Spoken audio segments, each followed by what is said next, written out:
안녕하세요. 저는 사설복지센터를 운영 중인 50대 여자입니다. 저는 재작년에 이혼을 하고 현재는 혼자 살고 있어요. 나이가 들면서 인생에 있어 행복은 무엇일까라는 생각을 자주 하곤 하는데요. 젊었을 때는 돈이 아주 많거나 남들 보기에 그럴듯한 성공을 해야만 그 인생이 행복한 게 아닐까라는 생각을 한 적도 많습니다. 하지만 나이가 들수록 진짜 행복은 그게 아니라는 생각이 확고해지네요. 내 삶에 만족하고 내 가족들, 주변 사람들의 소중함을 느끼고 하루하루 별탈 없이 흘러감에 감사함을 느끼는 것이 진짜 인생의 행복이 아닌가 싶거든요. 그렇게 보면 행복이라는 것은 내 마음먹기에 달렸기에 쉬울지도 모르지만 그 쉽고 간단한 것을 하지 못해 스스로 파멸을 자초하고 불행의 길에 접어드는 사람도 많은 것이 사실이죠. 제 전남편도 마찬가지입니다. 본인의 가장 가까운 곁에 있어 주었던 사람의 고마움은 알지도 못하고 당장의 본능만을 쫓았으니까요. 저희 남편은요, 소위 이제 먹고 살만해졌더니 딴짓거리를 한 인간이었습니다. 남편은 고깃집과 샤브샤브집 식당 두 곳을 운영하고 있는데요. 가게도 좀 큰 편이고 장사도 잘 되는 편입니다. 남들 보기에 대단한 성공까진 아닐 수 있지만 최소한 남편과 저에게는 너무나도 값지고 감사한 결과물이었습니다. 남편은 결혼 전 식당 요리사로 일을 했었어요. 저는 작은 물류회사 사무직으로 일을 하고 있었고요. 지인의 소개로 만나서 2년 정도 연애를 하다가 결혼을 하게 되었습니다. 남편은 연애 때도 본인 가게를 차려서 보란 듯이 성공할 거라는 포부가 큰 사람이었고 저는 그런 남편의 자신감이 좋았습니다. 남편은 저보고 결혼하면 잘 나가는 식당 사모님이 되는 거니까 가게 카운터에서 돈이나 세면 된다고도 잘했었죠. 열정 넘치고 활기찬 그 남자에게 반해 그렇게 결혼도 하게 되었어요. 그 남자가 너무 좋아서 한 결혼이었지만 결혼 생활은 그리 녹록지 않았습니다. 그 이유는 바로 저희 시어머니 때문이었죠. 남편은 아버지가 안 계시고 홀 시어머니만 있는 외동아들이었어요. 어머님은 표정도 늘 무표정이고 심통이 난 것 같은 표정을 늘 짓고 계신 분이었습니다. 그 때문에 제 결혼식에 참석한 친구들은 혼주석에 앉아 계신 저희 시어머니 보고 나서 너 시집살이 장난 아닐 것 같다고 앞다투어 걱정을 했을 정도로요. 네, 친구들의 걱정처럼 진짜 시집살이는 장난 아니었습니다. 신혼 때 모시고 산 건 아니었지만 같은 동네에서는 살았거든요. 그렇다 보니 거의 모시고 사는 거나 진배가 없을 정도로 왕래가 많았었죠. 저희 어머님은 전형적인 심술궂은 시어머니셨어요. 혼자서 아들을 키워오셨다 보니 아들에 대한 애정도 크신 만큼 며느리한테 아들을 뺏겼다고 생각하시는 분이었죠. 그런 마음을 굳이 감추려고도 안 하셨고요. 시어머니들이라고 해서 똑같이 구박을 해도 며느리에 대한 애정이 느껴지는 분이 있고 아닌 분이 있을 거잖아요. 저희 어머님은 후자셨습니다. 제 자체를 고가워하셨고 아들 뺏겼다고 생각하셨어요. 오랜 시간 지냈음에도 어머님이 저에 대한 일말의 애정이 있다는 느낌은 한 번도 받아본 적이 없으니까요. 제가 하는 건 다 못마땅해 하셨고 당연히 잔소리나 구박도 많으셨어요. 저보고 야물딱지지 못하다고 마음에 안 드는 행동만 골라서 한다는 소리도 툭하면 잘하셨죠. 제 딴에는 어머님께 잘 보이려고 노력도 많이 했었는데 어머님은 늘 저를 흘겨보며 못마땅해 하시기만 했습니다. 어머님 주변 친구들에게 대놓고 제 험담도 많이 하셨어요. 어머님 친구분들이 저만 하면 착하고 야물딱진데 왜 그러냐 하셔도 자기 아들한테는 훨씬 못 미친다. 내가 저런 거한테 우리 아들 주려고 이 고생하며 키웠나 싶다라는 소리도 잘하시는 분이었죠. 저한테 남편이 힘들게 불 앞에서 돈 벌어오는데 돈 함부로 쓰지 말라는 소리를 귀에 딱지가 앉을 정도로 하셨습니다. 그리고 결혼하고 안 돼서부터 빨리 아들 낳으라고 딸내미는 다 필요 없으니 아들 낳으라는 소리도 얼굴 볼 때마다 하셨죠. 저한테 함부로 말하시는 어머님 때문에 눈물 흘리는 날도 참 많았습니다. 남편에게 하소연도 많이 했는데 남편은 자기 엄마를 이해해달라고 자기가 더 잘하고 살겠다며 저를 달랬어요. 저도 그때는 결혼하면 다들 이러고 살겠지. 나도 참을 수밖에 없다. 언젠가는 좋아지겠지 했었습니다. 저는 결혼하고 나서 회사를 그만뒀었는데요. 그때 당시에는 결혼하면 회사를 계속 다니기 힘든 분위기였거든요. 근데 어머님이 하도 저 생활비 쓰는 걸로 뭐라고 하시니까 저도 알바식으로 틈틈이 일도 하고 부업도 하고 그랬습니다. 그렇게 결혼 후 5, 6년 정도 흘렀을 무렵 남편은 드디어 자기 식당을 열 거라고 다니던 식당을 그만뒀어요. 그리고 본격적으로 창업 준비를 했죠. 참 열심히 준비를 했고 잘 될 거라 믿어 의심치 않았습니다. 하지만 막상 가게를 열고 보니 남편과 제 생각과는 많이 달랐습니다. 남 밑에서 일하는 것과 본인이 사장으로 일하는 건 천지 차이인 것 같더라고요.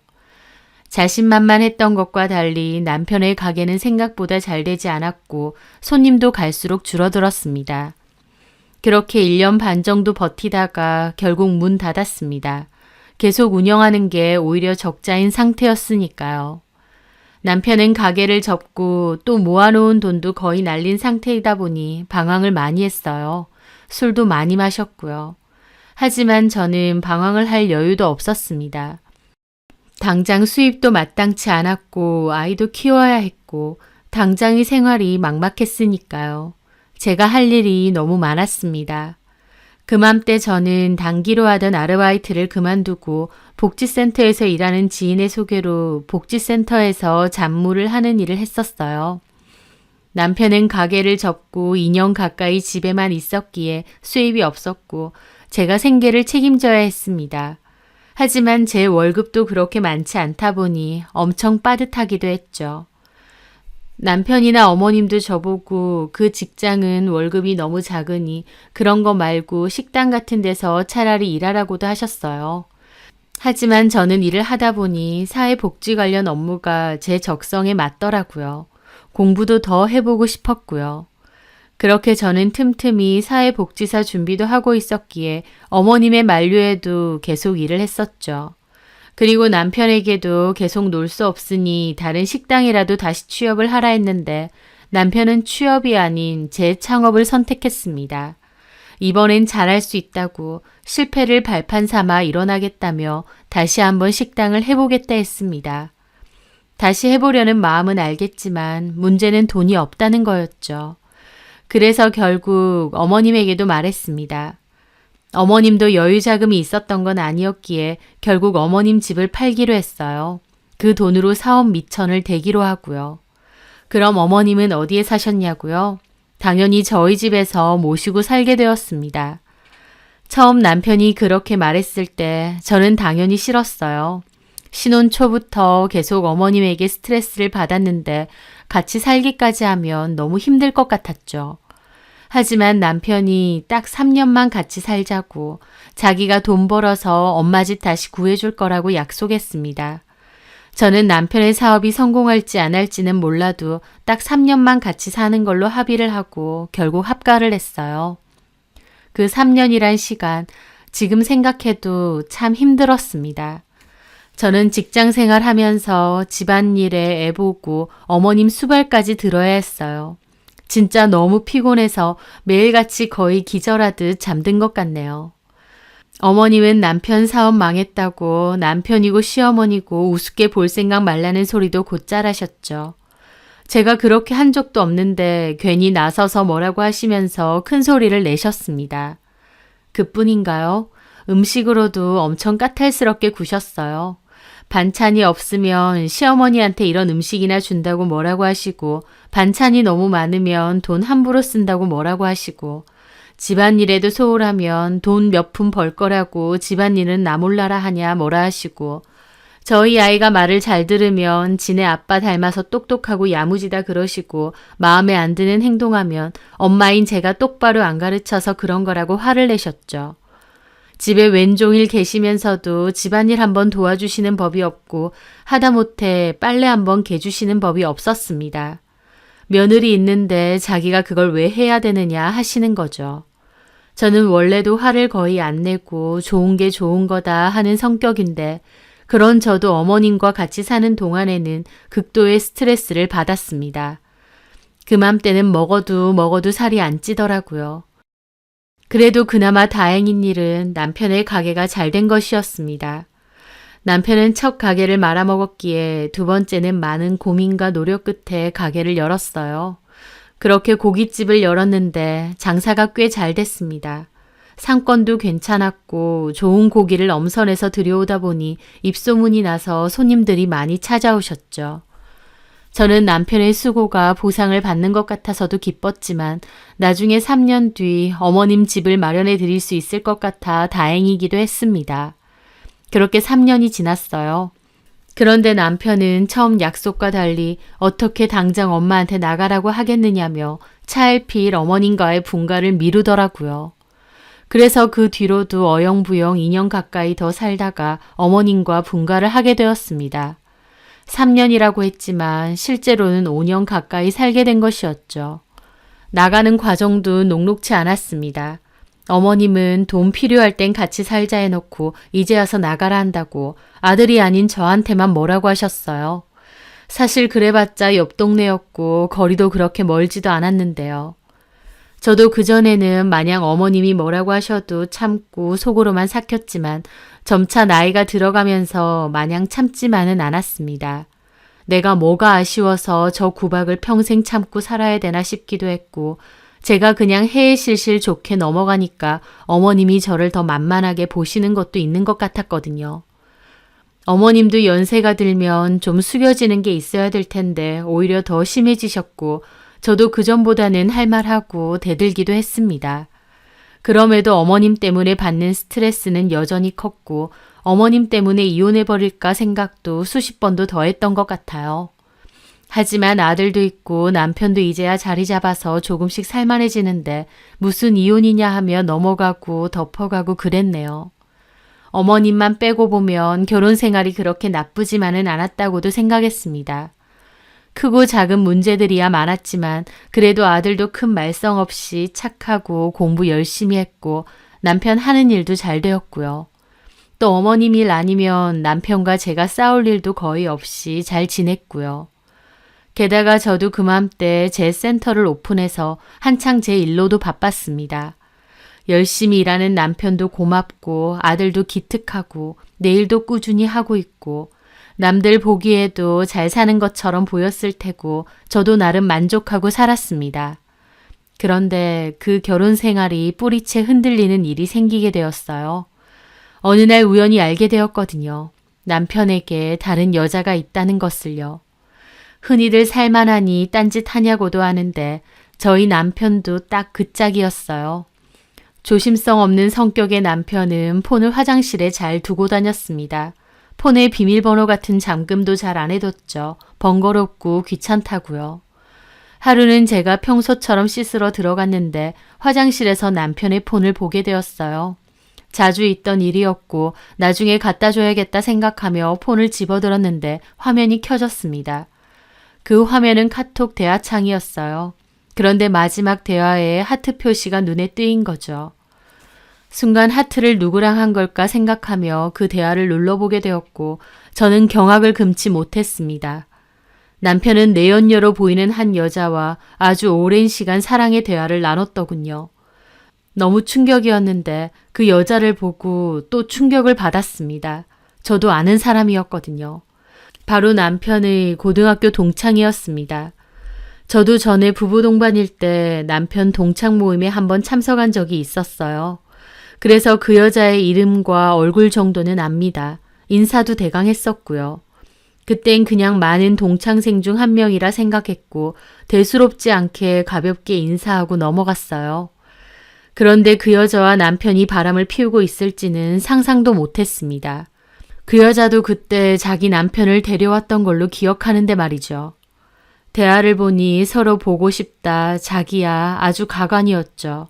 게다가 그 여자는 툭 하면 남편에게 자기 친구들하고 가게 가도 되느냐 어쩌냐 물어보더라고요. 그러면 남편도 보란 듯이 우리 가게 와서 먹고 가라, 친구들한테 한턱 쏴라, 내가 점장한테 얘기해 놓겠다 하고요. 그러면 그 여자는 울 덕준이밖에 없다며 하트 표시 날리는 겁니다. 남편 이름이 덕준인데 우리 덕준이 하고 있는 겁니다. 그러면서 윙크하는 짓 셀카 보냈고 남편은 너무 예쁘네 황홀하네 이러고 있고 나이도 그리 적지 않은 것들이 아주 연병 브루스를 떨고 있는 겁니다. 저는 너무 기가 막히고 분노에 떨었지만 한편으론 엄청나게 놀라지는 않았어요. 왜냐면 남편이 바람을 핀 게 처음은 아니었거든요. 몇 년 전에도 가게 주방에서 일하는 직원 하나랑 회식 자리에서 껴안고 뽀뽀를 한 일이 있었어요. 저랑 친하게 지내던 다른 직원이 알려줘서 알게 된 거죠. 그 직원 말론 두 사람 보통 사이가 아닌 것 같다고 직원들 사이에서 두 사람 그렇고 그렇다고 소문이 벌써 났다 하더라고요. 저는 그 일로 뒤집어졌고 남편과 이혼 한 해 만에 소리까지 나왔어요. 남편 태워서 법원까지 갔을 정도니까요. 남편은 뽀뽀한 건 맞는데 자기가 술에 취해서 잠시 미쳤다고 절대 그런 사이 아니라고 발뺌하며 잘못했다고 빌었습니다.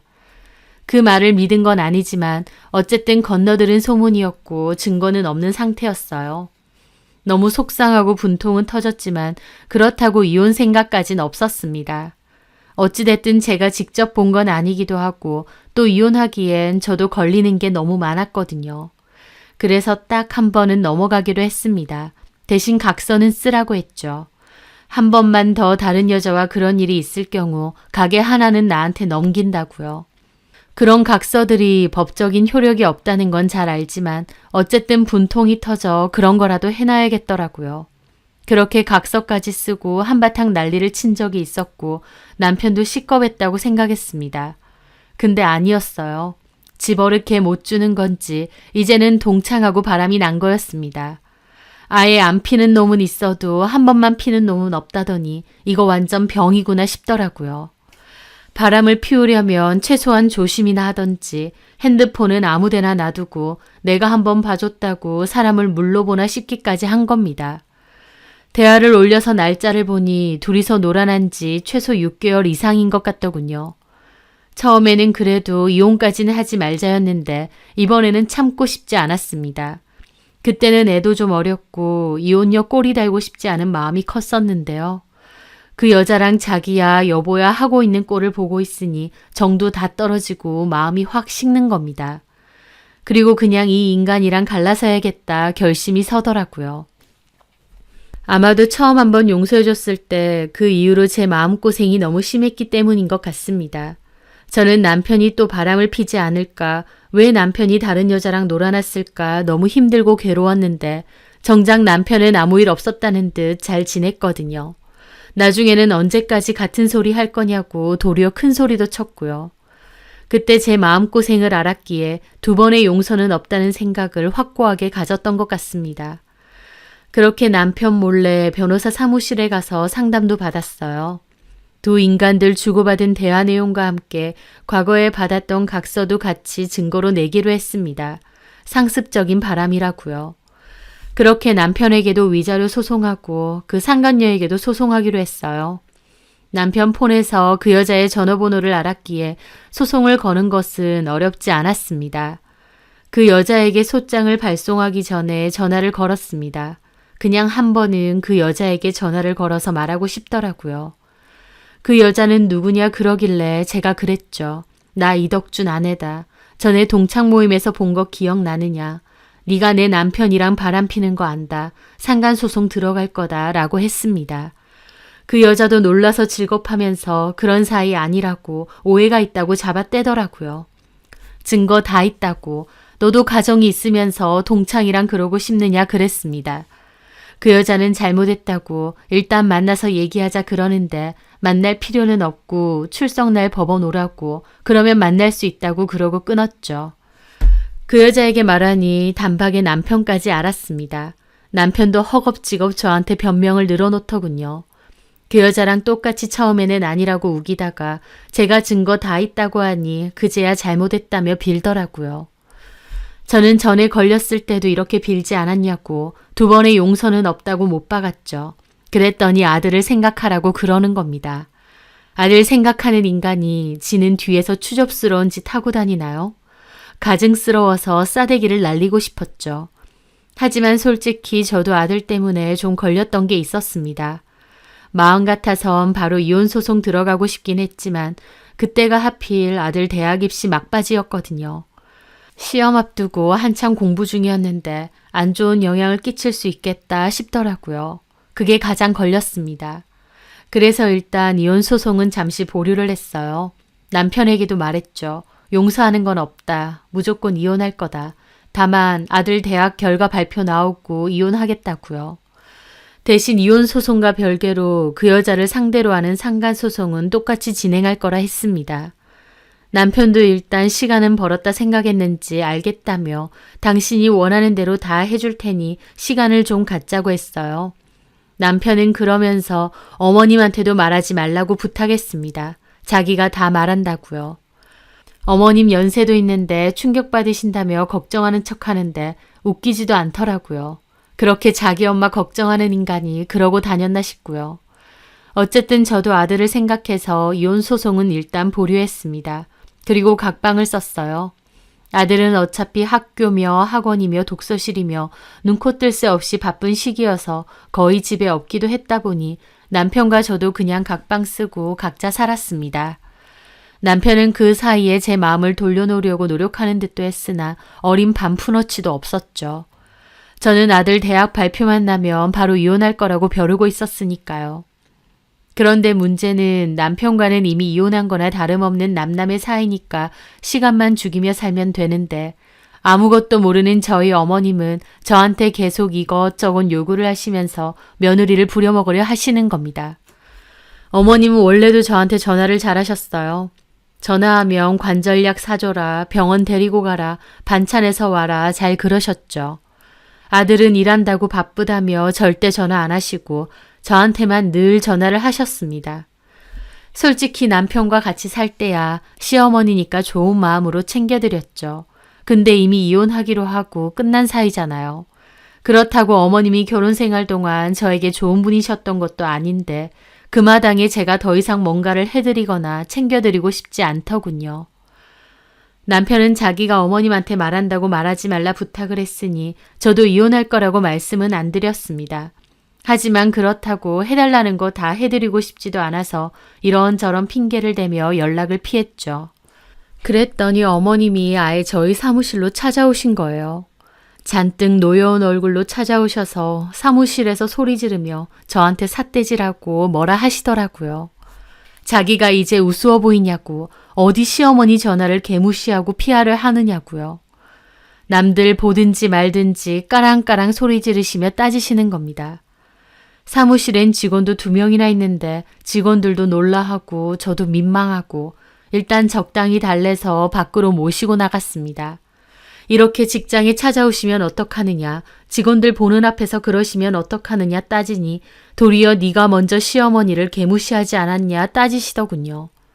그러면서 하시는 말씀이 저희 집 들어와서 사셔야겠답니다. 늙은 시어미 작은 집 하나 얻어주고 내팽개치고 사니까 너는 마음이 편해서 발 뻗고 자냐면서요. 내가 살면 뭐 얼마나 살겠냐고 이제라도 저희 집 들어와서 며느리가 해주는 밥 먹고 살아야겠답니다. 당신은 그럴 자격 충분히 있다면서요. 그리고 너네 지금 먹고 사는 것도 전에 내 집 판 돈으로 가게에서 잘 된 거 아니냐고. 근데 이렇게 시어머니를 방치하느냐며 내가 그때 나가라고 할 땐 순순히 나가줬는데 생각할수록 괘씸하다고. 니들 필요할 때만 같이 살자 하느냐고 악다구니 쓰시는 겁니다. 기가 막혔죠. 그 돈 제가 빌렸나요? 어머님 아들이 사업 말아먹고 다시 하겠다고 빌린 거고 어머님도 아들 기 안 죽인다고 바로 집 팔고 빌려주신 거잖아요. 근데 당신 아들한테는 한마디도 못 하시면서 며느리인 저한테는 잘도 뭐라고 하시더라고요. 그리고 같이 살 때 그 고생을 시켜놓고 또 같이 살자 하시는 것도 어이가 없었죠.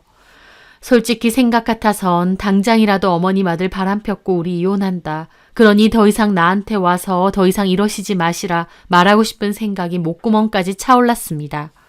하지만 참았어요. 남편을 위해 참은 건 결코 아닙니다. 저도 그 순간 어머님의 행패가 너무 질리고 화가 나서 이렇게 순순히 이혼해주기 싫다는 생각이 번쩍 들었거든요. 그 전까지는 남들 보는 눈도 있고 자식 생각해서 조용히 이혼하고 끝내려고 했습니다. 근데 어머님 저한테 악다구니 쓰시고 당장 자기 모시고 살라 하는데 저도 이렇게 순순히 헤어져 주는 거 못하겠다 싶은 겁니다. 결혼 생활 내내 어머님 시집살이 시달렸고 이제 살만해졌더니 남편은 바람질하고 아무것도 모르는 어머님은 며느리 직장까지 찾아와서 자기 모시고 살라고 난동 피우는데 제가 누구 좋으라고 점잖게 이혼해 주겠나요? 그렇게 생각이 바뀐 저는 그 순간 어머님께 그랬습니다. 맞습니다. 어머님 말씀. 나이 드신 시어머니 며느리가 모시는 게 맞아요. 제가 갑자기 태도를 바꿔서 저렇게 나오니 어머님도 당황하신 눈치였습니다. 같이 사는 건 힘들다고 대신 제가 좀 더 자주 찾아뵙겠다고 쩔쩔 맬 줄 알았을 텐데 흔쾌히 모신다고 하니까요. 이제야 말귀를 제대로 알아먹네. 내 말이 그 말이다. 나이 든 시어머니를 대충 집 하나 구해주고 알아서 살라는 게 말이야?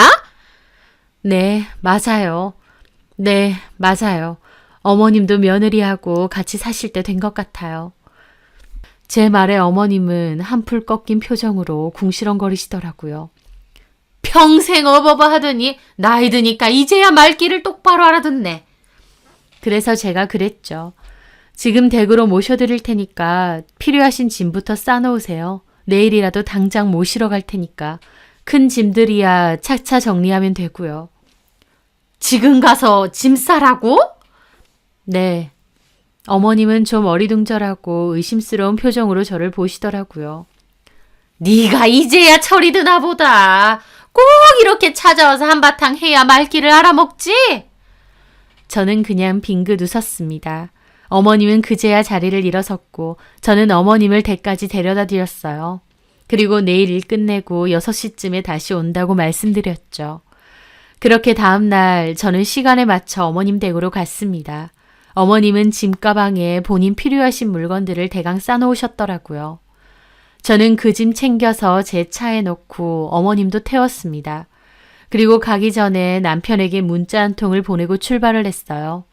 그렇게 한참 가는데 어머님이 갑자기 인상을 팍 쓰면서 저를 부르시더라고요. 잠깐만! 너 지금 어디 가냐? 여기 너네 집 방향 아니잖아! 어머님 며느리 집으로 가는 거 맞아요.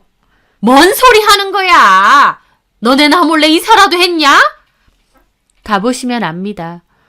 너 어디 요양원 이런 데 데리고 가는 거 아니지? 아니에요. 무슨 소리 하세요. 며느리하고 같이 사시고 싶으시다면서요. 근데 어딜 가냐고! 금방 도착해요. 그 후 저는 어머님이 뭐라고 하시든 말든 아무런 대꾸 없이 차 몰았습니다. 그리고 그 여자 집 근처에 도착했어요. 소장 작성을 했기 때문에 그 여자 집 주소도 알고 있었거든요. 그리고 도착하자마자 그 여자에게 전화했습니다. 그쪽 집 앞에 지금 와 있거든요. 좀 내려와 보세요. 찾아왔다는 제 전화에 그 여자도 기함하면서 여기가 어디라고 오느냐, 미쳤느냐, 왜 이러느냐 난리가 났더군요. 저는 긴 말 필요 없고 밑에 있으니 내려오라 한마디 하고 끊었습니다. 어머님도 뒷자리에서 난리가 나셨죠. 지금 뭐 하는 짓이냐고요. 여기가 어디냐고요. 저는 조용히 짐가방 꺼내고 뒷문 열었습니다. 어머님, 이제 내리세요. 다 왔어요. 여기가 어딘데 나더러 내리라 그래. 너 미쳤냐? 미치긴요. 정확히 왔는데요. 저기가 어머님 새며느리 집이에요. 곧 새며느리도 내려올 겁니다. 뭐야? 새며느리? 그 순간 마침 그 여자가 주변을 살피며 헐레벌떡 오더라고요. 그리고는 저와 어머님을 보고 눈이 동그래지는 거예요. 어머님은 그 여자를 처음 보니 역시나 어리둥절해 하고요. 저는 어머님께 그랬죠. 어머님, 이 여자가 어머님 새며느리입니다. 너 지금 뭔 소리 하는 거야? 술 먹었냐? 어머님 아들이 이 여자랑 바람 폈거든요. 그래서 저는 이혼할 거고요. 아직 도장만 안 찍었지 저희 아예 남남입니다. 며느리 집에서 꼭 사셔야겠다는데 저는 더 이상 어머님 며느리가 아니에요. 어머님 아들이 이 여자가 좋다고 평생 같이 산 아내고 자식이고 다 버렸으니까요. 얼마나 서로 좋아 죽으면 그랬겠어요. 그렇게 서로 좋아 죽겠으면 둘이서 살라 그래야죠. 그러니까 이제부터 이 여자를 며느리라 생각하고 이 집에서 같이 사시면 됩니다. 제 말에 어머님 입 뜨악하고 그 여자도 얼굴 파랗게 질려서 소리 지르더라고요. 지금 뭐 하는 짓이에요? 어머님이 그 여자 보고 손 부들거리며 손가락질 하시더라고요. 이 여자가 덕준이랑 바람났다고? 네. 그 여자 당황해하며 일단 다른 데 가서 얘기하자고 저를 떠미는 겁니다. 그 와중에 제 문자를 본 남편 차까지 헐레벌떡 도착했는데 그 상황을 보고 기함에서 달려오는 겁니다. 뭐 하는 짓이야? 여길 왜 와? 덕준아, 이게 뭔 소리냐? 네가 이 여자랑 바람이 났어? 그래서 선호엠이랑 이혼하냐? 아니 엄마, 그게 아니고요. 남편은 쩔쩔매면서 저한테 미쳤느냐 소리를 지르는 겁니다. 미쳤어? 얘기 안 하기로 했잖아. 어따 대고 소리를 질러. 미친 건 너랑 이 여자가 미친 거지. 이런 거 생각도 못하고 그러고 다녔니? 그 여자는 그 와중에도 제발 자기 집 앞에서 이러지 말고 다른 데 가서 얘기하라며 발을 동동 굴리고 소리를 빽 지르더라고요. 그 모습에 어머님도 눈이 돌아서 그 여자한테 소리 지르셨죠. 이 인연이 어디서 소리를 질러? 가정 있는 남자 꼬셔놓고 뭘 잘했다고? 아, 엄마 그만하세요. 일단 차에 타요. 타서 얘기할게요. 그 여자 기막힌 표정으로 어머님 노려보고 어머님은 그 와중에 그 여자 거의 잡아먹을 듯이 소리 지르셨죠. 뭘 잘했다고 눈 똑바로 떠? 너 어디서 굴러먹은 년이야? 내 아들한테 뭘 빼먹으려고 꼬리를 친 거야? 야, 이덕준, 너네 엄마랑 네 와이프 데리고 좀 가, 제발. 우리 남편 올 시간 됐단 말이야. 남편? 너 가정도 있어? 이거 완전 제정신이 아닌 년이네. 뭐라고요? 말 다 하셨어요? 못했다, 이년아. 이거 완전 정신 빠진 년 아니야. 누구 인생 말아먹으려고. 그렇게 어머님과 그 여자까지 소리 지르고 싸우는 지경이 되었습니다. 주택가 한복판에서 그러고 있으니 지나가는 사람들 구경하고 남편도 중간에서 진땀 흘리며 어쩔 줄을 몰라 하면서 말리고 있더라고요. 그 모습이 저는 너무 우습고 고소하더라고요. 한 발 뒤에서 팔짱 끼고 남일인 양 보고 있었어요. 하이라이트는 잠시 후 등장한 그 여자의 남편이었습니다. 구경하던 사람들 사이에서 그 여자 남편이 여보 하고 소리 질렀고 그 여자 얼굴이 새하얗게 질리더라고요. 그 여자 남편도 충격받아서 오고 그 여자는 쩔쩔매며 다 설명할 테니 들어가자고 그러고 있고요. 하지만 이미 그 여자 남편은 상황 파악 끝난 건지 저희 남편 멱살 잡았습니다. 그러자 어머님도 눈 돌아서 너 뭔데 내 아들 멱살 잡느냐며 그 남자 머리끄덩이 잡았고요. 진짜 개판도 그런 개판이 없었어요. 완전 아수라장 판이었는데 그 와중에 머리채 잡힌 남자가 노을하며 난리치다가 어머님 뒤로 자빠졌고 중내 산의 곡소리 나왔습니다. 남편도 그 남자 밀치고 어머님한테 일단 병원부터 가자고 하고요. 그렇게 남편은 도망치듯이 어머님 모시고 차로 갔고 그 여자 남편 화가 잔뜩 나서 그 여자한테 당장 따라오라고 손목 끌고 집으로 들어갔어요. 그 광경 다 본 저는 유유히 제 차 타고 집으로 갔고요. 살면서 그런 개판을 눈앞에서 본 건 처음이었어요. 근데 제 생각보다 훨씬 더 속 시원한 겁니다. 이혼하기로 마음은 먹었지만 너무 억울하고 분통 터졌었거든요. 이혼으로도 해소되지 않는 속에 뭔가 꽉 막힌 느낌이었는데 서로 악다구니를 쓰고 싸우는 그 꼴을 보고 있자니 체증이 확 내려가는 듯 했습니다. 제 생각보다 더 아수라장이 되었지만 상관없었어요. 그 여자는 그 일 이후로 저한테 전화해서 남의 집 함부로 찾아오는 거 다 고소할 거라고 하더군요. 저 웃으면서 고소하라고 했습니다. 나도 어차피 너한테 상간소송했는데 위자료 받으면 그걸로 고소비용 돈 주겠다고요. 남편도 저한테 제발 좀 참아달라 했는데 기어코 이 사단을 만드냐며 방방 뜨더라고요. 그래서 제가 누굴 위해 참아줘야 되냐 그랬죠. 너네 엄마는 내 사무실 찾아와서 같이 살자고 생 난리를 피더라. 근데 나는 더 이상 너랑 안 살 거다. 그러니 어쩌겠느냐. 네 애인 집에라도 데려다 줘야 되지 않겠느냐 했죠. 남편은 그 일로 말 바꾸면서 순순히 이혼 못 해준다고 자기도 대응할 거라고 뭐라 했는데 웃기지도 않더라고요. 소송하면 되는데 지가 뭔데 해주고 말고 하나요. 게다가 남편은 그 일로 내연녀 남편으로부터 상간남 소송도 당했습니다. 아마 그 내연녀가 이혼 얘기가 나오는 것 같고 남편과는 서로 탓하면서 진흙탕으로 서로 싸우고 난리가 난 것 같더라고요. 그렇게 소송이 얽히고 설켜서 한동안은 꽤나 골치 아프기도 했지만 결론적으로 저는 이혼 소송과 상간 소송에서 승소하고 이혼 마무리했습니다. 남편도 순순히 재산 분할 못 해주겠다 버팅겼지만 철저한 남편 유책인데다 결혼 생활도 길고 제 기여도도 상당히 높아서 제 생각보다 더 많은 재산으로 분할이 확정되었죠.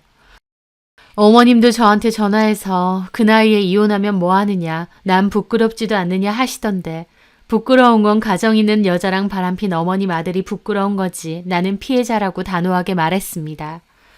그리고 어머님도 아들 집 그렇게 살고 싶어 하셨는데 이제라도 아들 건사하며 잘 살아보시라 그랬어요. 덧붙여서 나하고는 이제 아무 사이도 아니니 행여나 우리 사무실 찾아오면 바로 경찰 신고할 거라고 더 이상은 안 참는다고도 충고도 드리고요. 어머님은 저더러 독한 년 어쩌고 하시던데 그 물렁한 제가 누구 덕분에 이렇게 독해졌겠나요? 어머님 덕분이죠. 하고 전화 끊었습니다. 이혼한다는 게 마냥 속 시원한 일만은 아니고 그 과정에서 마음고생도 많이 하고 어쩌다 이렇게 됐나 싶어서 심적으로 힘들 때도 많았죠. 하지만 결론적으로는 잘 끝이 났는데 후련하기도 하고 씁쓸하기도 하고 속 시원하기도 하고 참 만감이 교차하더라고요. 어떤 선택이든 그에 따른 미련이나 후회는 남기 마련일 테죠. 누군가는 저보고 한 번 더 참아주지 그랬느냐, 남편 사업도 잘 되는데 아쉽지 않느냐고도 하더라고요. 하지만 저는 그 전에 한번 참아줬을 때 제가 얼마나 괴롭고 힘들었는지 느꼈었기에 똑같은 후회를 반복하고 싶지 않았습니다. 제가 한 번 더 눈 감아준다면 남편은 그 뒤로 더 보란듯이 바람을 필지도 몰랐을 거고요. 이혼도 당해보고 길바닥에서 모르는 사람들 보는 앞에서 개망신도 당해보고 상간남 소송으로 진땀도 흘려보고 무엇보다 사랑하니 어쩌니 연병 떨던 내연녀랑 니 탓 내 탓하며 개싸움도 했으니 남편도 조금은 자신이 저지른 짓에 대한 대가가 뭔지 알게 되었겠죠. 뭐 깨닫든 말든 이제는 제할 바는 아니지만요. 남편은 이혼 뒤에도 저에게 잘못했다며 질척였지만 저는 잘못했다는 사과는 받겠지만 우리는 끝이라고 선을 그었습니다. 어머님도 나이 들어서 며느리 수발 받고 싶어 하셨는데 오히려 아들 밥 차려주고 뒤치다꺼리 해주신다고 고생길 열리신 듯 하더라고요. 며느리한테 뺏겨서 그렇게 아깝다 했던 아들 돌려받으셨으니 잘 데리고 사셨으면 합니다. 제 사연 들어주셔서 감사합니다.